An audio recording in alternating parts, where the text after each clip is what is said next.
बिस्मिल्लाहिर्रहमानिर्रहीम, अस्सलाम वालेकुम व रहमतुल्लाहि अला मोहम्मद सल्लल्लाहु तआला अलैहि वसल्लम। Welcome to straight forward with Talha Jatoi. तव्हांखे भली कारशना से प्रोग्राम में अॼु जो ॾींहुं अदालतनि जे नाले, यकीनन अॼु अदालतनि में जेके ख़बरूं आयूं हुननि सॼे ॾींहुं ई पाकिस्तानियुनि खे मसरूफ़ रखियो। वॾी वॾी ख़बरूं आयूं। पहिरीं ख़बर असां ॾिठीसीं पेशावर हाई कोर्ट मां आई, जिथे PTI खे बल्ले जो निशान, बैट जो निशान वरी ॾेई छॾियो आहे, अलॉट थी वियो आहे। यकीनन इहा तमामु वॾी कामयाबी आहे PTI जी लीगल टीम लाइ, PTI जे वर्कर सपोर्टर वोटर जे लाइ। But at the same time PTI लाइ हिकिड़ी बुरी ख़बर इहा बि आई कि इमरान ख़ान साहब जेके यकीनन कप्तान आहिनि PTI जा, हुननि खे जेको आहे क्लियर चिट न मिली आहे, हुननि जे पेपर्स अप्रूव न थिया, जंहिंजे करे उहे इलेक्शन में न बीह सघनि था। ऐं गॾो गॾु असां इहो बि ॾिठोसीं कि बल्ले सां गॾु हिकिड़ो बैट्समैन जो बि निशान अची वियो आहे, जंहिंखे हाणे असां बैटर चवंदा आहियूं। हिकिड़ो बैटर जो निशान बि अची वियो आहे, त PTI जो वोटर हाणे सोचण ते मजबूर हूंदो कि किथे वञा, कीअं कयां। अॼु जे प्रोग्राम में असां अॻिते हली तफ़सीलन डिस्कस कंदासीं कि हिन ख़बर सां PTI ते केतिरो इम्पैक्ट ईंदो।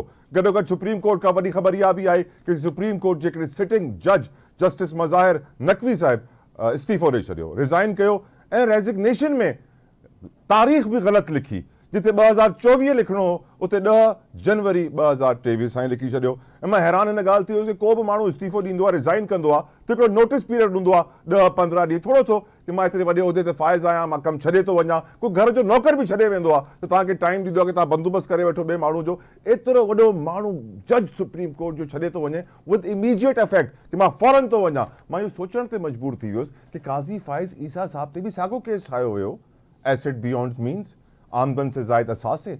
काज़ी साहब त इस्तीफ़ो कोन ॾिनो, हेसि ताईं कि तव्हांजी घर वारी रोइण शुरू थी वई अदालत में, तव्हां त इस्तीफ़ो कोन ॾिनो। पर जस्टिस मज़ाहिर अली नक़वी साहब इस्तीफ़ो ॾेई छॾियो आहे। खोड़ माण्हू इहो सोचनि था कि छो जे करे 10 लाख रुपए जी पेंशन आहे, 1000 खां मथे यूनिट बिजली जा फ्री आहिनि रिटायर थियण खां पोइ, त हाणे हुननि इस्तीफ़ो ॾेई छॾियो आहे ताकि इहे बर्क्स एंड बेनिफिट्स मिलनि साईं खे। छो जे करे अगरि फायर थियनि हा, सस्पेंड थियनि हा सुप्रीम जुडिशियल काउंसिल खां, त पोइ इहे पैसा न मिलनि हा। त इहा बि वॾी ख़बर आहे, अॻिते हली प्रोग्राम में तफ़सीलन डिस्कस कंदासीं। ॿी ख़बर अॼु जी वॾी इहा आहे कि मुशर्रफ साहब त हलियो वियो दुनिया खां, पर अॼु सुप्रीम कोर्ट चई छॾियो आहे कि मुशर्रफ जा गुनाह असां साफ़ न कंदासीं ऐं जेका सज़ा हुई उहा सज़ाए मौत बरक़रार रहंदी। साबिक़ सदर परवेज़ मुशर्रफ, इहो बि वॾो केस जो अॻिते डिस्कस कंदासीं। इस्लामाबाद हाई कोर्ट में मिसिंग पर्सन्स केस, यकीनन मां तव्हांखे गुज़िश्ता रोज़ कल्ह बि तव्हांखे ॿुधायोसीं कि मिसिंग पर्सन जो जेको कमीशन आहे उहो केतिरा पैसा थो वठे। जस्टिस रिटायर्ड जावेद इक़बाल साहब हुनखे लीड करण लाइ 2010 खां अॼु बि हुनखे एक्सटेंशन मिली वई आहे, अञा बि अॻिते 5 सालनि ताईं कमु कंदो रहंदो। सोचण जी ॻाल्हि आहे। अॼु जेको मिसिंग पर्सन जो केस हुयो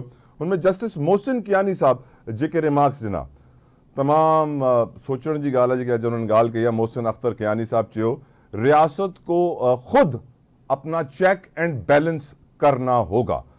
रियासत जी अकाउंटेबिलिटी पाकिस्तान जी तारीख़ में त कॾहिं न थी आहे, अचण वारे ॾींहंनि में थी सघे थी, इहो बि सवाल अॼु पुछंदासीं। ॿियो पाकिस्तान जा जेके हालात आहिनि, लॉ एंड ऑर्डर सिचुएशन उहा ख़राब पई थिए। अॼु असां ॾिठोसीं तुर्बत में असलम बुलेदी साहब ज़ख़्मी थिया आहिनि, जेको इलेक्शन जी कैंपेन पिया कनि, अॻोड़ा MNA आहिनि। उते असां ॾिसोसीं मीरान शाह वज़ीरिस्तान में उम्मीदवार या टे ॼणा जां बहक थी विया। यकीनन लॉ एंड ऑर्डर सिचुएशन। अॼु असां ॾिठोसीं कंदकोट में 4 इलेक्शन कमीशन जा माण्हू ऑफिस में मरी विया। वजह ॿुधाई वई, गैस भरिजी वई। जेके फैमिली आहे उन्हनि जो चवण इहो आहे त हुननि जी बॉडी ते तशद्दुद जा निशानात आहिनि, हुननि खे कंहिं मारियो आहे, इहो मर्डर आहे, इहो गैस हिकिड़ो ड्रामो आहे। प्रोग्राम में अॻिते तफ़सीलन डिस्कस कंदासीं। बस सभिनी खां अॻु में PTI जो केस। तैमूर सलीम झगड़ा साहब मेरे साथ इस वक्त मौजूद हैं। तैमूर साहब, thank you so very much sir, आप अपना कीमती वक्त हमारे लिए निकालते हैं, हमेशा में टाइम देते हैं, हम शुक्रगुजार हैं सर आपके।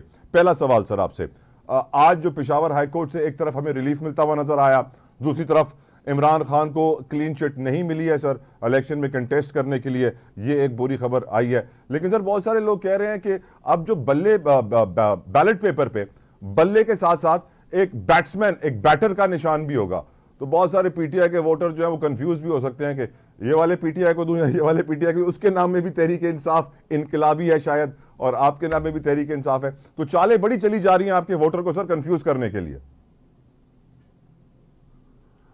बिल्कुल चली जा रही है। मेरे हल्के में मैंने नोट किया कि एक और तैमूर खान भी है। क्या बात है। मैंने पेशावर के इत्तेफाक सारे हल्कों में वोट किया कि जो हमारे सिटिंग MPAs या MNAs है उनसे मिलते जुलते नाम के कोई ना कोई बंदे जो है वो ढूंढ लिए गए। माशाल्लाह माशाल्लाह। देखिए, लेकिन मेरी इलेक्शन कमीशन ऑफ पाकिस्तान से सिर्फ एक रिक्वेस्ट है। ये 6-7 घंटे गुजर गए पेशावर हाई कोर्ट के डिसीजन को, और एक अदालत है, और चल एक अदालत को सियासतदान तो कंट्रोवर्शियल बनाते हैं, जी हाँ, आप तो ना कंट्रोवर्शियल बनाए।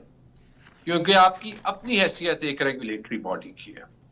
7 घंटे गुजर गए, जो डिसीजन है पेशावर हाई कोर्ट का वो इंप्लीमेंट नहीं हुआ, सर्टिफिकेट जारी नहीं हुआ, बल्ले का निशान अभी ईसीपी की वेबसाइट पे नहीं आया। क्यों आप इस पाकिस्तान की जमहूरियत का और 2024 के इलेक्शन का मजाक बनाना चाहते हैं? मैं जाती तौर पे एहतराम करता हूं इलेक्शन कमीशन का, इसके बावजूद कि हमें बहुत खदशात नजर आते हैं। सर इलेक्शन कमीशन तो जा रहे हैं सुप्रीम कोर्ट में, इसीलिए शायद उन्होंने नोटिस नहीं किया हो, उस पे काम ना किया हो फैसले के ऊपर। वो सोच रहे होंगे कल हम सुप्रीम कोर्ट में चले जाएंगे, इसीलिए हम डिले करते हैं। वो जो भी सोच रहे हैं, फिलहाल तो पेशावर हाई कोर्ट का फैसला फील्ड में है ना, और मैं यही कह रहा हूं कि अगर वो ये सोच भी रहे हैं तो वैसे हैरत की बात नहीं है कि वो इलेक्शन कमीशन जिसको गैर जानिबदार होना चाहिए सारी पार्टीज के दरमियान, वो हर हद तक जाने के लिए तैयार है कि किसी तरीके से एक पार्टी जो है वो इलेक्शन से निकाली जाए। इसके बाद इलेक्शन कमीशन ऑफ पाकिस्तान के गैर जानिबदारी पे सवाल नहीं उठेंगे, और जब ये सवाल उठेंगे और 2024 के इलेक्शन पाकिस्तान की तारीख के सबसे मुतनाज़ा तरीन इलेक्शन होंगे, तो उनसे पाकिस्तान को स्टेबिलिटी का कौन सा बेस मिलेगा? बहुत मुश्किल। अवाम तो पीटीआई को तब भी वोट देगी हमारे 1000 सिंबल्स हो या एक सिंबल हो, लेकिन पाकिस्तान की जमहूरियत पे और पाकिस्तान के जमहूरी इदारों पे जिसमें इलेक्शन कमीशन सर फहरिस्त है, पाकिस्तान की अवाम का एतमाद जरूर खो जाएगा। सर वोटर थोड़ा सा कंफ्यूज है पीटीआई का सर। पहले इमरान खान चेयरमैन, फिर गौहर खान, फिर इमरान खान, फिर अब गौहर खान। बल्ला था, बल्ला नहीं, बल्ला आ गया, बल्ला चला गया, बल्ला वापस आ गया। बहुत सारी चीजें ऐसी हो रही हैं जिसकी वजह से पीटीआई का वोटर ये सोचने पर मजबूर है कि वोट जाया ना हो जाए। सर वोटर कंफ्यूज नहीं है। इमरान खान पाकिस्तान तहरीक इंसाफ था, है और रहेगा, क्योंकि वो वाहिद लीडर है। जो सारे बड़े लीडर्स पाकिस्तान में आज इन प्ले, जो कि पाकिस्तान में जो स्टेटस क्वो है उसको तोड़ना चाहता है, और उसकी वजह ये कि इमरान खान कोई अपनी खानदान की सियासत नहीं कर रहा, उसके बेटे ने लंदन से आके उसकी सियासत नहीं संभाली। तो वोटर कंफ्यूज नहीं है, हर हाल में वोटर ने 8 फरवरी में इमरान खान को वोट देना है। सर फातिमा जिन्ना, मोहतरमा फातिमा जिन्ना भी स्टेटस को तोड़ना चाहती थी। वो खुद एक मिस्टीरियस डेथ, मशकूक मौत का शिकार हो गई। तारीख में यही लिखा है कि उनकी मिस्टीरियस डेथ हुई। सर क्या इमरान खान फातिमा जिन्ना से बड़े? तैमूर साहब, फातिमा जिन्ना ने 1965 के इलेक्शन में कराची भी जीत लिया था, और फातिमा जिन्ना ने ढाका और ईस्ट पाकिस्तान भी जीत लिया। शेख मुजीबुर रहमान उनका पोलिंग एजेंट भी था, और वो तब बांग्लादेश बना गए। फिर जो जिन जगहों पे पॉलिटिकल अवेयरनेस थी और जो बड़े अर्बन सेंटर्स थे जहां पे उस वक्त इंफॉर्मेशन फ्लो करती थी, और याद रखें कि वो डायरेक्ट इलेक्शंस भी नहीं थे, वो 80,000 बेसिक डेमोक्रेट्स के इलेक्शन थे जिन पे पॉलिटिकल प्रेशर बड़ी आसानी से डाला जा सकता था। वो फातिमा जिन्ना वो दोनों स्टेशंस जीत गई थी। मैं यही तो पूछ रहा हूं कि इमरान खान के साथ सर ऐसे ना हो जाए कि अल्लाह ना करे, अल्लाह ना करे, अल्लाह ना करे, मिस्टीरियस डेथ वाला मामला ना हो जाए। फिर नहीं होगा इंशाल्लाह जी। मुझे पाकिस्तान के अदालती सिस्टम पे भी यकीन है, और याद रखें कि ये 2024 है। अगर फातिमा जिन्ना के वक्त में सोशल मीडिया होता तो फातिमा जिन्ना 1965 का सदारती इलेक्शन निकाल देती, क्योंकि सारे वो जो हरबे जो डीसीज और कमिश्नर से बेसिक डेमोक्रेट्स को वोट दिलवाया गया होगा वगैरह वगैरह, वो सारे ना इस्तेमाल हो सकते। और यही तो आज का चैलेंज है और आज का प्रॉब्लम है, और इतनी ज्यादा कोशिश हो रही है कि हर हाल में बल्ला जो है वो बैलेट बॉक्स पे ना हो। इमरान खान तो नहीं होगा ना सर इलेक्शन में? अब तो फैसला अब लग रहा है कि अब नहीं आया, मजीद को रिलीफ नहीं मिलेगा। सर आपको लग रहा है रिलीफ मिलेगा? इमरान खान आएंगे इलेक्शन में, कंटेस्ट करेंगे? सर मुझे अफसोस के साथ ये कहना पड़ता है कि मुझे लगता है कि इमरान खान को तो अडियाला जेल में ही रखा जाएगा, कानून के खिलाफ और इंसाफ के तमाम तकाजों के खिलाफ। बाकी पूरी उम्र। लेकिन ये याद रखें कि इमरान खान इमरान खान 1000 से ज्यादा सीट्स पे खड़ा होगा और पाकिस्तान की अवाम हर सीट पे किसी और को नहीं, इमरान खान को ही वोट देंगे। तैमूर साहब प्लीज इलैबोरेट। अभी तो वो एक सीट पर भी खड़े नहीं हो सकते, आप कह रहे हैं 1000 सीटों पर खड़ा होगा। देखिए, जब आप सियासत को एक मोड़ पे ले जाते हैं ना, फिलहाल आपने इमरान खान को और पीटीआई को दीवार से लगा दिया है और पाकिस्तान की अवाम को आप पैगाम ये दे रहे हैं। सर मेरे ख्याल से आप कह रहे थे दीवार को पीटीआई से लगा दिया है।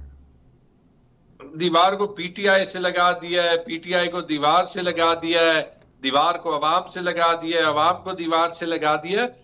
ये अभी अवाम की रिएक्शन है। सर सुप्रीम कोर्ट का जज भी यही कह रहा है जो आप कह रहे हैं। सर देखिए ना, अब जस्टिस मज़ाहिर अली नकवी का जो रेजिग्नेशन है और जो उनका बयान सुप्रीम जुडिशल काउंसिल में दिया गया है, जिसमें वो कह रहे हैं कि मैंने क्योंकि शहबाज शरीफ साहब के हक में कुछ उनके केसेस में फैसले नहीं किए उनके बंदों के, तो इसीलिए आर्म ट्विस्ट करने के लिए जो है पाकिस्तान बार काउंसिल को इस्तेमाल किया गया, मेरे खिलाफ शिकायत की गई और फिर जैसी मुलाकात हुई शहबाज शरीफ साहब की पाकिस्तान बार काउंसिल से, अगले दिन सुप्रीम जुडिशल काउंसिल में वो चले गए मेरे खिलाफ। तो वो ये कह रहे हैं कि शहबाज शरीफ साहब और उनकी पीडीएम की हुकूमत ने उनकी मर्जी के फैसले ना होने की वजह से ये जो एसेट बियॉन्ड मीन्स का केस है उसकी वजह से ये सारा कुछ मुद्दा खड़ा किया है। लेकिन सर ये रेजिग्नेशन आपकी नज़र में क्या उन्होंने सही कदम उठाया है? और एक सुप्रीम कोर्ट का जज अपने रेजिग्नेशन में सर डेट भी सही ना लिख सके, 2024 को 2023 लिख दे, और फिर बहुत सारी चीजें ऐसी आ रही हैं। काजी फैज ईसा साहब के ऊपर भी यही केस था, उन्होंने रेजिग्नेशन नहीं दिया जबकि बड़ी मुश्किलात हुई उनके लिए, उन्होंने फेस किया, उनकी फैमिली ने फेस किया।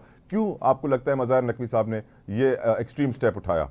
सर नहीं, इस पे मैं नहीं कमेंट करूंगा, ये अदलिया का मामला है और उनको खुद डील करना चाहिए। एज ए पाकिस्तानी तैमूर साहब, एज ए पाकिस्तानी अदलिया हमारी है, पाकिस्तान भी हमारा है। पाकिस्तानी के देखिए, हमें अदलिया को कंट्रोवर्शियल नहीं बनाना चाहिए। पिछले 2 साल के इवेंट्स ने उनको कंट्रोवर्शियल बनाया है और उसमें जो अदलिया में खुद तकसीम थी उसका भी एक बहुत बड़ा रोल है, इसलिए हमें वहां से पीछे जाना चाहिए। ये जरूरी है कि ये जरूर है कि अदलिया का बहुत बड़ा रोल है पाकिस्तान की जमहूरियत डिफेंड करने में, अभी 8 फरवरी को इलेक्शन डिफेंड करने में, और जिस हद तक भी वो कर सके 8 फरवरी के इलेक्शंस को फ्री एंड फेयर बनाने में। क्योंकि बजाहिर तो ये लगता है, जैसे मैंने आपको बताया, ये 7-8 घंटे हो गए इलेक्शन कमीशन ने अपनी चैलेंज करते हुए, अपनी पीटीआई के लिए नफरत दिखाते हुए भी उन 7-8 घंटे के लिए बल्ले का निशान अपनी वेबसाइट पे नहीं डाला। तो जो अदलिया से फिलहाल ओवरऑल सुपीरियर जुडिशरी से, खास तौर पे सुप्रीम कोर्ट से जो तवक्को है वो यही है कि इंसाफ होते हुए नजर आए। और यहाँ पे मैं साफ कहता हूं कि चीफ जस्टिस काजी फाइज ईसा पे या सुपीरियर जुडिशरी पे कोई कैंपेन ना पीटीआई की तरफ से चल रही है, ना कोई प्लान हुई है। सर रोज हैशटैग्स बनते हैं, वो कौन बना रहा है? सर वो जो रोज हैशटैग्स बनते हैं वो कौन बना रहा है? सर मैं आपको बताता हूं। जो अभी मेरे ख्याल में एक हैशटैग चल रहा है पेशावर हाई कोर्ट की खिलाफ, दूसरे नंबर पे चल रहा था, वो पीटीआई तो नहीं बना रही ना। जो शहबाज शरीफ ने पेशावर हाई कोर्ट के चीफ जस्टिस पे बयान दिया था, मरियम नवाज शरीफ ने दिया था, मौलाना फजल रहमान ने दिया था, एमल वली खान ने तो उनको हकीमुल्लाह मसूद से कंपैरिजन करा दिया था। इनमें से तो एक काम भी पाकिस्तान तहरीक इंसाफ नहीं चला रहे ना। जब कुछ मीडिया के लोग कौन से हैशटैग पाकिस्तान तहरीक इंसाफ चला रही है, ये बता दें।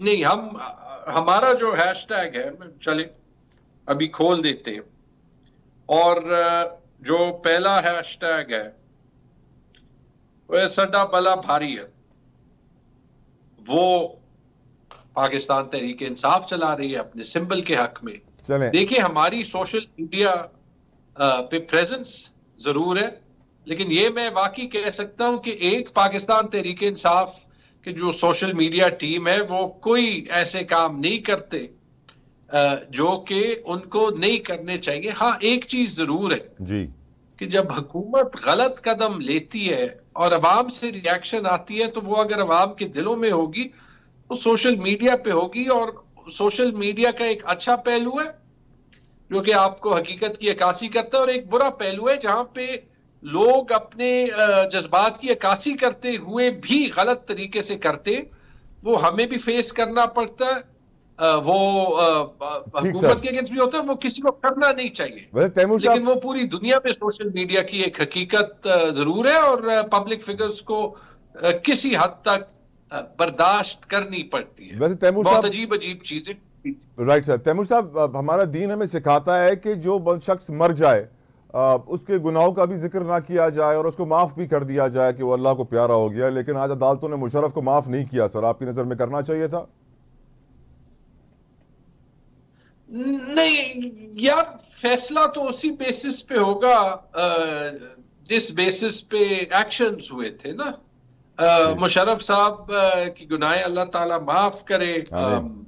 पाकिस्तान की एक तारीख रही है, और उसमें हमारे तमाम इदारों के रोल्स, उन पे आप सवाल उठा सकते हैं। चले, मैं नहीं उठाता। बाजवा साहब पे और फैज साहब पे तो सबसे ज्यादा उंगलियां PMLN के ही हमारे दोस्त उठाते हैं ना, उठा रहे हैं इस वक्त भी। यस, उठा रहे हैं।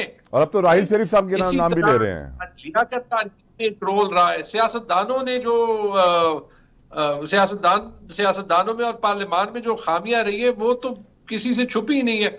हमारी ब्यूरोक्रेसी ने जिस तरीके से अपने आप को इस क्राइसिस में बेनकाब किया है और अपनी कमजोरियां दिखाई है कि वो किसी तरीके से sir, impartial servants of the state नहीं दिख सकते। नॉट जस्ट ब्यूरोक्रेसी सबके तैमूर साहब, साथ। Not just bureaucracy. मैं ये क्यों कह रहा हूं सर, क्योंकि आज इस्लामाबाद हाई कोर्ट में बलोच तलबा की जबरी गुमशुदगियों के हवाले से केस की समाअत हुई, और समाअत जस्टिस मोहसिन अख्तर कियानी साहब ने की, और उनके जो रिमार्क्स थे मैं आपके लिए पढ़ रहा हूं सर, यकीनन आपके लिए बहुत इंपॉर्टेंट है। उनका ये कहना था कि ये काम, यानी जो गुमशुदगियां होती हैं, ये काम इसलिए किया जाता है क्योंकि ये इनको संभाल नहीं सकते। क्या कभी हमारी एजेंसियों ने इन पर मुकदमा दर्ज कराया है? रियासत को खुद चेक एंड बैलेंस करना होगा। सर, ये बहुत बड़ी बात उन्होंने की है कि रियासत को खुद चेक एंड बैलेंस करना होगा एक ऐसे मुल्क में जहां 76 सालों से रियासत की अकाउंटेबिलिटी का ख्वाब भी नहीं देखा जा सकता। तैमूर साहब, हमें जब कोई तनकीद करता है ना, तो उसको दुश्मनी के तौर पे नहीं देखना। तैमूर साहब, I will stop you here sir, I am so sorry, I am so sorry. मुझे एक ब्रेक का कहा जा रहा है, ब्रेक से वापस आके तैमूर साहब आपसे जवाब लूंगा। Take a break.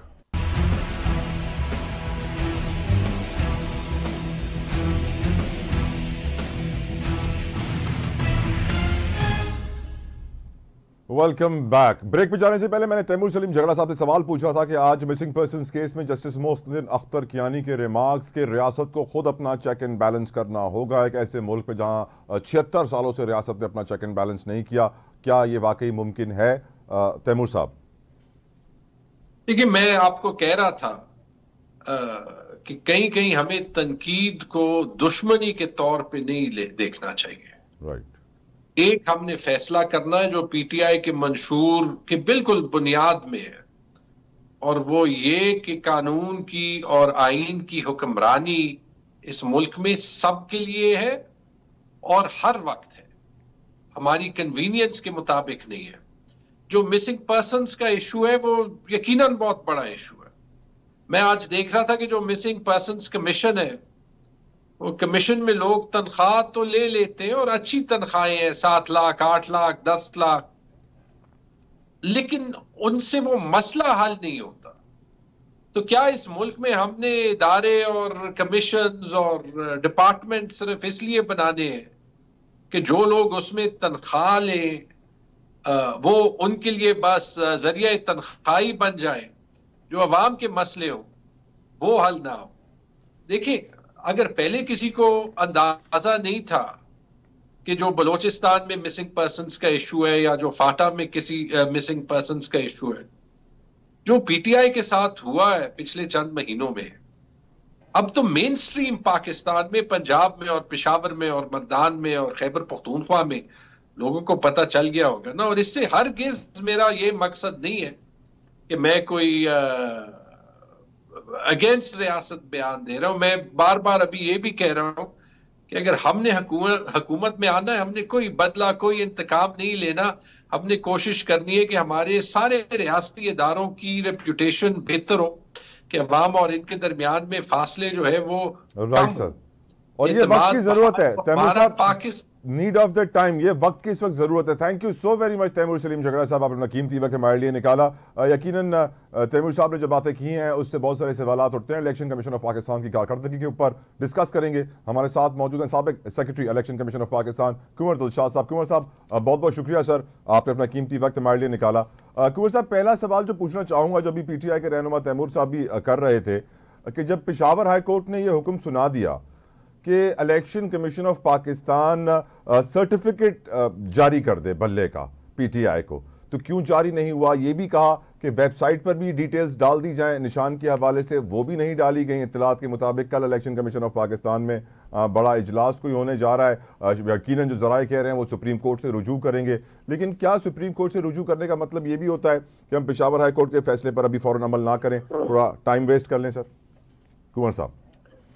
हाँ, देखिए, इसमें सबसे पहली बात यह है कि जब पेशावर हाई कोर्ट के डिवीजन बेंच ने फैसला दे दिया है जी, तो उस पर अमल दरामद तो फौरी तौर पर इलेक्शन कमीशन को करना चाहिए, क्योंकि जो कि ज़ाहिर है ये हमारे कानून का हिस्सा है और आइन में भी है कि भाई अदालतों के फैसले जो हैं वो मुतल्लिका इदारे पर लाजमी अमल हो जाता है, उस पर अमल दरामद करना।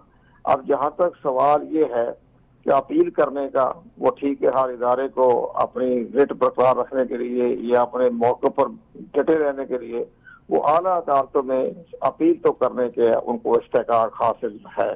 लेकिन यहाँ मसला एक और बड़ा अहमियत का हामिल ये है कि जब सिंगल बेंच में पेशावर हाई कोर्ट ने इलेक्शन कमीशन पाकिस्तान के 22 दिसंबर के फैसले को करदम करार दिया, तो उस पर इलेक्शन कमीशन ने इसलिए नजर सानी की दरखास्त दिलवाई थी क्योंकि उन्होंने इलेक्शन कमीशन को पार्टी नहीं बनाया था, फरीक भी बनाया था और ना इनको नोटिस जारी किया था, और उसके बाद सुने बगैर ही उनका फैसला कर दिया, जिस पर ऑनरेबल चीफ जस्टिस पाकिस्तान ने भी कहा कि भाई जब तक किसी इदारे से उसके बगैर सुने का फैसला करेंगे वो गैर कानूनी होता है। तो लिहाजा उस पर इलेक्शन कमीशन ने अपना आईनी इस्तेकाक इख्तियार किया और नजर सानी दरखास्त दे दी। तो नजर सानी के दौरान में फैसला हुआ और नजर सानी ने इलेक्शन कमीशन पाकिस्तान के फैसले को बरकरार रखा। यहाँ तक तो मामला इलेक्शन कमीशन ने अपनी कानूनी जिम्मेदारी पूरी की और नजर सानी की दरखास्त दे दी। अब तीसरे बाद डिवीजन बेंच, सिंगल बेंच ने ही सिफारिशात की थी chief justice Peshawar high court से कि जी आप डिवीजन बेंच बनाए, तो वो सिंगल बेंच की सिफारिश पर डिवीजन बेंच बन गया। अब डिवीजन बेंच ने फैसला देते हुए एक बड़ी अहम बात जो जिसपे हमें गौर करना चाहिए सारे दोस्तों को भी, फैसला आला अदालतें जो हैं वो करदम करार देने की मजाज है, उसमें कोई नक्स है या उसमें कोई खामी है, अवहाम है, वो उसको कहते हैं। लेकिन ये कहना कि ये इलेक्शन कमीशन पाकिस्तान के इख्तियार में नहीं था, ये दुरुस्त नहीं है। देखो, ये हमारा जो इलेक्शन एक्ट है उसमें सेक्शन 209 में लिखा है कि इंट्रा पार्टी इलेक्शन लाजमी है, मैंडेटरी है। उसके साथ ही लिखा है कि जो पार्टी इंटर पार्टी इलेक्शन नहीं करवाती तो सेक्शन 215 में ये कहता है। कुंवर दिलशाद साहब, मैं एग्री करता हूं, मैं आपकी बात से, सारे पाकिस्तानी एग्री करते हैं, लेकिन सर सारे पाकिस्तानी इस बात से भी एग्री करते हैं कि जो इलेक्शन कमीशन PTI के साथ कर रहा है वो किसी और के साथ नहीं कर रहा। नहीं, मैं अर्ज करूँ आपसे, आपका बात दुरुस्त है, आपका जो कहना है आप मोहतरम शख्सियत है, ठीक है, लेकिन दूसरी सियासी पार्टियों ने उनके किसी ने चैलेंज नहीं किया।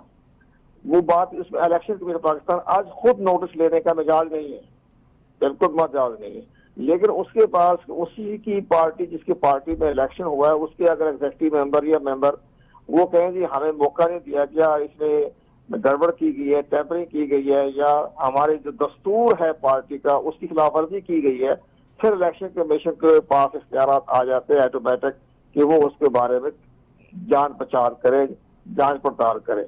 तो बाकी पार्टी का जितने भी इलेक्शन हुए दुरुस्त फरमा रहे हैं, उन्होंने अपने ही किए, जैसे PTI ने इलेक्शन करवा दिए, उन्होंने भी ऐसे ही इलेक्शन करवाए, लेकिन उनको किसी ने चैलेंज नहीं किया। ठीक सर, जो अगर इसको अगर चैलेंज ना करते तहरीक इंसाफ के इलेक्शन को, तो वो भी इलेक्शन कमीशन आज खुद नोटिस लेने का मिजाज नहीं था। PTI पे बुराई ऐसी है ना सर, उनकी हर चीज चैलेंज हो रही है। कुंवर साहब, एक बहुत इंपॉर्टेंट क्वेश्चन है, 2024 के इंतखाबात को मुल्क की 76 साला तारीख के सबसे ज्यादा हिस्टोरिक इलेक्शंस कहा जा रहा है, तारीख साज इलेक्शन कहा जा रहा है। तारीख में कभी इतनी बड़ी निगरान हुकूमत नहीं आई, तारीख में कभी इतना वक्त नहीं लगा इलेक्शन कराने में जितना अब लग रहा है, और तारीख में कभी हमने नहीं देखा कि इतनी सारी जमातें लेवल प्लेइंग फील्ड का मुतालबा इलेक्शन से पहले ही करना शुरू हो जाए। पहले हमेशा देखते थे इलेक्शन के बाद रिगिंग के इल्जाम, ठप्पों के इल्जाम, ये इल्जाम, अब पहले से ही इतना अदम इस्तेहकाम है। तो मेरी नजर में ऐसे माहौल में अगर इलेक्शंस होंगे भी तो कोई सियासी इस्तेहकाम नहीं आएगा, क्योंकि जो पार्टियां हारेंगी वो फिर एहतजाज धरने की सियासत करेंगी। तो आपकी नजर में सर ये जो इलेक्शन कमीशन है वो अपनी जिम्मेदारियां सही निभा रहा है? क्या free and fair transparent Pakistan में इलेक्शन होंगे इस साल या नहीं? इलेक्शन के तो सुप्रीम कोर्ट ऑफ पाकिस्तान ने जमानत दी है। अब इलेक्शन कमीशन पाकिस्तान के पास तो इख्तियार नहीं है कि वो इलेक्शन की डेट सेक्शन 58 के तहत तब्दील करे। ठीक, उसलिए चीफ जस्टिस ऑफ पाकिस्तान ने कहा है कि वो पत्थर पर लकीर है, और वो जो अगर चीफ जस्टिस ना कहते तो शायद इलेक्शन कमीशन और टाइम ले लेता। नहीं, अब खत्म होगी बात। वो सिर्फ उसके बैग पर सुप्रीम कोर्ट ने कह रखा है 8 फरवरी, और उस पर दस्तखत है चीफ जस्टिस ऑफ पाकिस्तान के, attorney general Pakistan, president of Pakistan और इलेक्शन कमीशन पाकिस्तान, ये चारों के दस्तखत है, जिसकी बना पर 8 फरवरी की तारीख तय की गई, मुश्तरका तौर पर मशावरत की गई।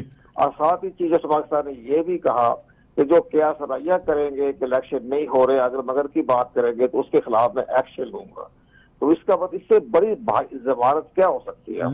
जमानत नहीं चाहिए मुझे। मेरा सवाल यह है कुंवर साहब कि क्या इलेक्शन कमीशन आपकी नजर में अपनी जिम्मेदारियां दुरुस्त तरीके से निभा रहा है या नहीं, और क्या free and fair transparent election आप होते हुए देख रहे हैं या नहीं? ट्रांसपेरेंट के इलेक्शन तो 1956 से लेकर आज तक कहीं तस्लीम ही नहीं दी है। बिल्ली के ख्वाब में पूरी हिस्ट्री को जानता हूँ, हमेशा होगा हारने वाली पार्टी का कभी इलेक्शन को तस्लीम ही नहीं करना। अब देख रहे बांग्लादेश ने ऐसी मिसाल पैदा कर दी है कि उसने इतना जबरदस्त टेम्परिंग किए, सब कुछ किया, अमेरिका ने मजम्मत की, तो डॉक्टर हुसैन भाई ने कहा जी मैं तो ड्यूटी की नौक पर लेते हूँ, अमेरिका की नौकरी क्रिटिसाइज, मैं इलेक्शन करवा दिए, हालांकि 40% वोट टर्न हुआ है। और जबकि मैंने विजिट किया था बांग्लादेश का तो उसमें 75% था। उससे अब जाहिर है कि अब यहाँ हुआ 40%, 35%। उन्होंने जी मैं करवा दी, बस ठीक है, आप जाए अपना काम करें। अब हमारे यहाँ भी जो इलेक्शन होंगे, अगर किसी ने क्रिटिसाइज किया इंटरनेशनल ऑब्जर्वर ने या किसी ने कहा जी ठीक है हमने करवा दी, आप जाए हमारा काम नहीं, तुम कौन दो? तो ये तो हमारे मुल्क की रवायत है, बिल्कुल उस सारी बात तो ये है। सर आज एक बड़ा अफसोसनाक वाकया कंदकोट हो जाएंगे, आप बाकी रिजल्ट क्या आएगा ये हम नहीं जानते। राइट, इलेक्शन 8 फरवरी को हो जाने। सर एक बहुत इंपॉर्टेंट सवाल, कंदकोट में आज एक इंतहाई अफसोसनाक हादसा रूनुमा हुआ, जहां इलेक्शन कमीशन के ऑफिस में 4 लोगों की मौत वाक़ई हुई, इन्वेस्टिगेशन हुई, इंतजामिया वहां पहुंची, पुलिस पहुंची, तो सबने यही कहा कि गैस भर गई थी कमरे में इसीलिए वो मर गए। जब फैमिली वाले आए उन्होंने बॉडीज देखी तो कहा कि नहीं, इनकी बॉडी पे तो निशान है तशद्दुद के, ये तो कत्ल है, ये गैस से नहीं मरे हैं। तो कुछ जराए ये कह रहे हैं कि कवर अप करने की कोशिश की। सर अगर इलेक्शन से पहले इस तरह का वाकया हो तो इलेक्शन कमीशन क्या करता है, किस तरह वो तयन करेगा कि मेरे ये 4 लोग कैसे मरे हैं? और अगर इंतजामिया कोई मिली भगत से उस वाकये के ऊपर मिट्टी डालने की कोशिश करेगी तो उस सूरत हाल में इलेक्शन कमीशन को क्या करना चाहिए कुंवर साहब? नहीं, इलेक्शन कमीशन पाकिस्तान तो देखो इंतजामिया के क्या मुतहत ही है ना, उसके पास तो कोई फोर्स नहीं है। लेकिन बहरहाल ये मामला दुरुस्त है कि जो जैसे कि केटी में हो रहा है, पाकिस्तान में हो रहा है, सिंध में ये वाकया जैसे आप फरमा रहे हैं कि कोई हादसा होतरी है, कोई बाकायदा कत्ल का जैसे आप बता रहे हैं, तो ये इस तरह के जो वाकयात होंगे तो ये डर और खौफ पैदा करने के लिए भी कोई खास इलेक्शन कमीशन के अपने मुलाजमीन है सर जो मरे हैं।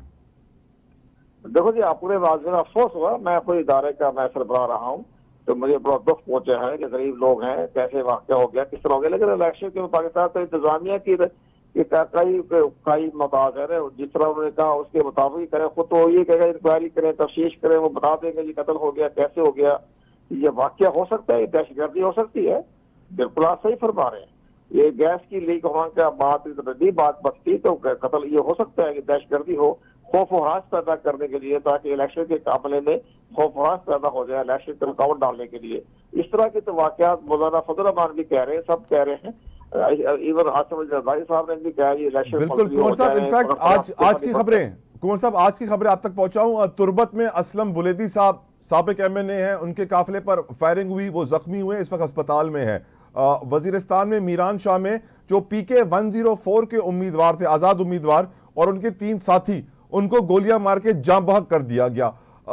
बहुत बड़ा कंसर्न होना चाहिए इस वक्त इलेक्शन कमीशन ऑफ पाकिस्तान के लिए लॉ एंड ऑर्डर सिचुएशन, लेकिन बज़ाहिर लग नहीं रहा कि वो इस सूरत हाल से परेशान हैं। कुंवर साहब, ये राइट, 100% राइट। असलम बलीदी मेरे दोस्त हैं। असलम बलीदी का मुझे बड़ा अफसोस हुआ, उनके खानदान के बड़े अहम फर्द थे अयूब बलीदी, उनका भी 1996 में कत्ल हुआ था। तो ये जाहिर है कि बड़ा अफसोस है। असलम बलीदी को मैं जानता हूँ, बड़े अच्छे आदमी रहे। तो लेकिन बहरहाल बाकी जो आप तुरबत लेक के अलावा और जगह जगह बता रहे हैं, इसके हालात तो बड़े खराब हैं। अब KP के भी हालात हैं, पाकिस्तान के भी खराब होते जा रहे हैं। अब सिंध के भी आप वाकई इलेक्शन कमीशन के स्टाफ के बारे में आपने फरमा दिया। ये सारे मामला के ऊपर इलेक्शन कमीशन पाकिस्तान को अब देखना चाहिए कि वो बाकायदा सारे स्टेक होल्डर को बुलाएं, पूछे क्या मामला हो रहा है। और साथ ही सेनेट की जो करारदाद है वो भी एक बड़ी अहमियत की हामिल है। बेशक 14 पकड़े आदमी क्यों ना हो, लेकिन एक करारदाद तो चेयरमैन सेनेट की तरफ से आ गई है। सर उसके खिलाफ भी 2-3 करारदादें आ गई हैं, अब उसको रिबटल भी आ गए हैं उसके। लेकिन कुंवर साहब, आप माशाल्लाह से बहुत एक सीनियर मैं कहूंगा ब्यूरोक्रेट भी रहे हैं पाकिस्तान की। मेरी नज़र में आप सियासी तज्जिया बहुत अच्छा कर लेते हैं, मुल्क के मुआशी हालात पे भी गहरी नज़र रखते हैं। सर, अब दुनिया के इलेक्शंस आप ऑब्जर्व करते हैं, देखते हैं वो क्या निज़ाम लेकर आ रहे हैं, किस तरह टेक्नोलॉजी का इस्तेमाल कर रहे हैं। पाकिस्तान में ये जब भी इलेक्शन होते हैं कुंवर साहब, ये लॉ एंड ऑर्डर सिचुएशन खराब होना शुरू हो जाती है, और फिर सब लोग यही कहते हैं कि कुछ कुव्वतें ऐसी हैं जो नहीं चाहती हैं कि पाकिस्तान में साफ शफाफ इलेक्शन हो। सर, ये कौन सी कुव्वत है जो 76 सालों से नहीं चाहती कि पाकिस्तान में साफ शफाफ इलेक्शन हो? ये वैसे तो देखा, ये सबसे बड़ा इसका जो शाख हुआ वो हुआ 2018 के इलेक्शन। उसमें तो जनरल कमर जावेद बाजवा ने भी एतराज किया। तो यहाँ से आप अंदाजा लगा लें कि हुकूमतें कौन सी हो सकती हैं। वो खुद साबिक chief of the army staff, जो हाजिर सर्विस के chief of the army staff थे, तो उन्होंने इस चीज का एतराज किया कि 2018 के इलेक्शन में जो है हमारी मुदाखलत थी। इसी तरह 2002 के इलेक्शन में भी बाकायदा मुदाखलत हुई। मैं खुद इस चीज का, तो मैं अगर हम उस बड़ी नंबर 1 पोजीशन में मैं नहीं था, लेकिन बहरहाल हमारे सामने हमने देखा, वही मामला किया। और खुद उनके जो बाद में जो इलेक्शन हो गया, तो उस वक्त के जो जनरल मेहदी थे रेंजर के, उसने एतराज किया। तो उसने कहा कि जी ये मैंने करवाया था। तो जिस पर के जो DGI थे मरहूम जनरल अपने एहतशाम ज़मीर, तो उसने भी नाम कहा कि जी हमने नहीं किया, ये रेंजर ने गड़बड़ की। तो ये सारे इस तरह के इदारों में तो काम तो आपके सामने खबरें तो आती रही हैं। लेकिन बहरहाल बाद में मोइन हैदर थे वज़ीर दाखिला, तो उन्होंने भी चीज का एतराज किया कि हाँ जी बाकायदा मुदाखलत हुई है, ये हमें तो इसके बारे में बाद में पता चला। तो ये सारी चीजें तो इलेक्शन के बाद में तो नजर आई है। लेकिन बहरहाल अब जो नजर आ रहा है कि अब हमारी जो इस्टेब्लिशमेंट है उसको नजर आ रहा है कि वो इस मामले में बिल्कुल गैर जानदार रहेगी, कि आपस में लड़ते रहेंगे, झगड़ते रहेंगे, वही दूसरे में इल्जाम लगाते रहेंगे। लेकिन मेरे ख्याल में इस्टेब्लिशमेंट आगे नहीं आएगी। Last but not the least और आखिरी सवाल आपसे कुंवर साहब, सिकंदर सुल्तान राजा साहब, चीफ इलेक्शन कमिश्नर, आपकी नज़र में किस हद तक काबिल हैं? उनकी प्रोफेशनल कैपेबिलिटीज क्या ऐसी हैं कि पाकिस्तान में वो free and fair transparent elections करा सकें? कुंवर साहब, वो बड़े बहादुर बहुत दलेर आदमी है। और मैं तो हमेशा कहा करता था, हमने जो काम किया था वो हमने सुप्रीम कोर्ट के रिटायर्ड जजों के सरबराही में इलेक्शन कमिश्नर रहे, उन्होंने काम किया। मगर इनके अंदर जो जरूरत है वो तो उन्होंने इमरान खान की पूरी गवर्नमेंट के जमाने में भी उनको जो है अपने हक की बात कहते रहे। और डस्का के इंतखाबात हुए, डस्के में उस्मान बुज़दार की एडमिनिस्ट्रेशन ने मुदाखलत की, तो पूरे गुजरांवाले की तमाम डिवीजन, तमाम एडमिनिस्ट्रेशन को तब्दील कर दिया था सिकंदर सुल्तान राजा ने। और 20-25 जो पटियाली के हुआ हुए थे उन पर एक्शन लिया था, उनके खिलाफ कार्रवाई की थी, FIR कटी थी, तो बड़ा अच्छा एक्शन लिया था। अब भी उनका कहना यही है, क्योंकि ब्यूरोक्रेट रहे हैं, ये कई सूबों में चीफ सेक्रेटरी रहे हैं, तो ये अपना तमाम नब्ज़ समझते हैं एडमिनिस्ट्रेशन की। तो मेरा ये ख्याल है कि ये अपनी पूरी कोशिश करेंगे कि कहीं गड़बड़ नहीं होने देंगे। अगर किसी ने गड़बड़ की तो मैं, जहाँ तक मेरा ख्याल है, मेरी उनसे बातचीत चलती रहती है, तो उस इलेक्शन को वो कह रहे थे कि मैं फिर सरदार रजा नहीं बनूंगा। बहुत बहुत शुक्रिया साबिक सेक्रेटरी इलेक्शन कमीशन कुंवर नवीद साहब हमारे साथ इस वक्त, कुंवर दिलशाद साहब हमारे साथ मौजूद थे। आपकी बड़ी मेहरबानी कुंवर साहब, आपकी कीमती वक्त के लिए। जेका गाल मां कुंवर साहब भी क्या पियो इलेक्शन कमीशन कंदकोट जी ऑफिस में जो हादसो थियो आहे यकीनन इंतहाई अफसोसनाक आहे। मां त गुज़ारिश कंदुमि सिकंदर सुल्तान राजा साहब जेके हो एक्शन खणनि इन्वेस्टिगेशन में पर्सनल इंटरेस्ट खणण ऐं मंतकी अंजाम ताईं इन्वेस्टिगेशन खे पहुचायो वञे। पीर बख्श असांजा नुमाइंदा मौजूदु आहिनि असां सां गॾु हिन महिल। पीर बख्श मुझे बुधाइजो है ऑफकोर्स शहजादा जुल्फ़िकार साहब ने हमें ज्वाइन कर लिया है। शहजादा साहब thank you so very much. मैं आपके पास 1 मिनट में आ रहा हूँ सर। पहले अपने नुमाइंदे से कंदकोट की अपडेट ले लूँ। पीर बख्श कंदकोट जो साने जी मुझे अपडेट ॾिजो, छा तव्हां वटि ख़बरूं आहिनि लेटेस्ट? साईं कंदकोट इलेक्शन ऑफिस में गुज़िरियल रात देर ताईं जेको इलेक्शन जो मरहलो हुयो उनमें लिस्टूं तैयार करणी हुयूं। उनमें इलेक्शन ऑफिसर इहो चयो आहे त असां उनखे चयोसीं तव्हां राति देर ताईं कमकार करे सुभाणे 2 वॻे ताईं असांखे आरओ ऐं डीआरओ खे इहो लिस्टूं पूरी करे ॾियणियूं हुयूं, जंहिं सबबु इहो राति जो 4 जेके स्टाफ जा ऑफिसर हुया उहे हिते कमु करे रहिया हुया। त उन्हनि जो जेको फर्स्ट रिपोर्ट ॾिनो वियो आहे मेडिकल ऑफिसर जी तरफ़ां, तिन जो साह जेको आहे पुसाटण सभु उहे जेको आहे त 4 ई माण्हू फौत थी विया आहिनि ऐं जेके लाश हुया उहे लाश जिते कुर्सियुनि ते वेठल हुया, पंहिंजे चेहरनि ते उते ई वेठल हुया, उनजा लाश नज़र आया हिते। वारिसनि जो छा चवणु आहे पीर बख्श? वारिसनि जो हिकु जेको खालती हुयो कंदकोट भरिसां जेको बडाणी वारे इलाइक़े में रहंदड़ हुयो, उन्हनि जो इहो चवणु आहे त असांजे जेको मरी वियो आहे उनखे मर्डर कयो आहे, उनखे क़तल कयो आहे, उनजो तहक़ीक़ात कयो वञे। उन्हनि पंहिंजे लाश जो जेको पोस्टमार्टम न करायो आहे। बाक़ी जेके 3 ॼणा हुया उहे लाड़काणे वासी हुया, उन्हनि जो मुकमिल जेको आहे पोस्टमार्टम करायो वियो आहे। इन वारे सां डिप्टी कमिश्नर अमीर अफजल अवैसी असांखे इहो ॿुधायो आहे त असांखे जीअं फर्स्ट इंफॉर्मेशन मिलियो आहे तीअं असां उनखे लाशनि खे खणी कंदकोट सिविल अस्पताल हलंदो आहे। उन्हनि जो पोस्टमार्टम जे लाइ जेको आहे रिपोर्ट मोकिलियो आहे। जीअं ई जेको आहे त उनजो पोस्टमार्टम रिपोर्ट ईंदो तहक़ीक़ात जारी आहे। जी अल्लाह करे पोस्टमार्टम में सभु शइ शफ़ाफ़ शाफ़ ख़बर पइजी वञे केरु ज़िम्मेदार आहे। वॾी महिरबानी तव्हांजी पीर बख्श पंहिंजे टाइम लाइ। यकीनन मां त अपील कंदुमि इंतज़ामिया सां बि, चीफ इलेक्शन कमिश्नर सां बि, president of Pakistan, chief of army staff, इंसाफ़ मिलणु घुरिजे, कंहिं माण्हू खे ईअं मारणु न घुरिजे। शहजादा जुल्फ़िकार साहब अस्सलाम वालेकुम सर, बहुत बहुत शुक्रिया सर आपके कीमती वक्त के लिए। सर आज जो तुर्बत में वाक़या पेश आया, असलम बुलेदी साहब ज़ख्मी हो गए हैं, सीनियर सियासतदान हैं, लॉ एंड ऑर्डर सिचुएशन शहजादा साहब आपकी नज़र में इस वक्त बलूचिस्तान में कैसी है और जो ये वाक़यात हो रहे हैं इसका इम्पैक्ट क्या होगा सर इलेक्शन पे? देखिए इलेक्शन पे इस पे तो जाहिर है जो है वो एक अलग सिचुएशन है और वो पूरा एरिया तो वैसे ही जो है वो उसमें सिक्योरिटी का मसला है, जिसपे मौलाना फजलुर रहमान भी कहते थे कि बलूचिस्तान में और खैबर पख्तूनख्वा में जो है एक सिक्योरिटी का इशू है।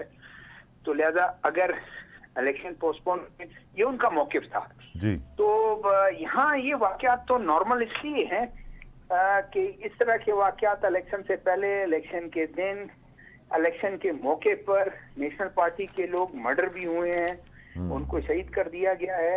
ये मीर असलम बुलेदी साहब जो हैं ये नून में भी गए हैं, ये कभी नेशनल पार्टी की हुआ करते थे, फिर बीएनपी में शामिल हुए थे, अभी वो लड़ रहे हैं, कौमी असम्बली का इलेक्शन लड़ रहे हैं। इनके जो दामाद हैं ज़हूर बुलेदी, वो बुलेदा से सूबाई असम्बली का पीपल्स पार्टी के टिकट पर लड़ रहे हैं। तो ये इनकी दुश्मनियां भी थी, पुरानी दुश्मनियां भी थी। ऐसे मौके पर ये चीजें वो लोग भी फायदा उठा लेते हैं जो मिसक्रिएंट्स होते हैं। अलार्मिंग है, वजीर आला साहब ने इसका सख्त नोटिस लिया और उन्होंने इलाज मालजे की तमाम उनको शहजादा साहब वक्त कम है, मुकाबला सकता है। एक और बहुत important question, missing persons case में आज इस्लामाबाद हाई कोर्ट के अंदर जस्टिस मोहसिन अख्तर कियानी के बड़े अहम रिमार्क्स के रियासत को अपने अंदर चेक एंड बैलेंस करना होगा, ये पर्चा इसलिए दर्ज नहीं कराते क्योंकि इनका संभाल उनको ख्याल नहीं रख सकते। आपकी नज़र में सर ये इशू कितना इंपॉर्टेंट है, ये केस कितना इंपॉर्टेंट है बलूचिस्तान में जो बलोची मुजाहिरीन इस वक्त इस्लामाबाद में एहतजाज कर रहे हैं, उनकी आवाज़ सुनना कितना इंपॉर्टेंट है सर? बड़ा इंपॉर्टेंट इसलिए है कि इस लिहाज से अगर आप देखें कि ये इशू बहुत पुराना है और नंबर पर कोई ना जाए, 5 हैं, 10 हैं, 20 हैं, 30 हैं, 50, 200, इसके हैं उसके हैं, सब पाकिस्तानी हैं। एड्रेस करना चाहिए। बहुत बहुत शुक्रिया शहजादा जुल्फ़िकार साहब आपके कीमती वक्त के लिए। प्रोग्राम जो वक्त ख़त्म तो थे, यकीनन आज जे प्रोग्राम जे आख़िर में आऊं यही दुआ कंदुसि कि पाकिस्तान जा हालात बेहतर थियनि, चाहे वो मिसिंग पर्सन्स जो केस हुजे, चाहे वो असांजा सुप्रीम कोर्ट जा ऑनरेबल जजिस हुजनि जेके इस्तीफ़ो लिखण वक़्तु तारीख़ सही न लिखी सघनि, चाहे वो को सियासी जमात हुजे, चाहे वो कंदकोट में मरण वारा 4 ग़रीब माण्हू हुजनि। अल्लाह साईं सभिनीनि खे इंसाफ़ ॾियो। मूंखे इजाज़त ॾियो। अंटिल नेक्स्ट टाइम, अल्लाह हाफ़िज़।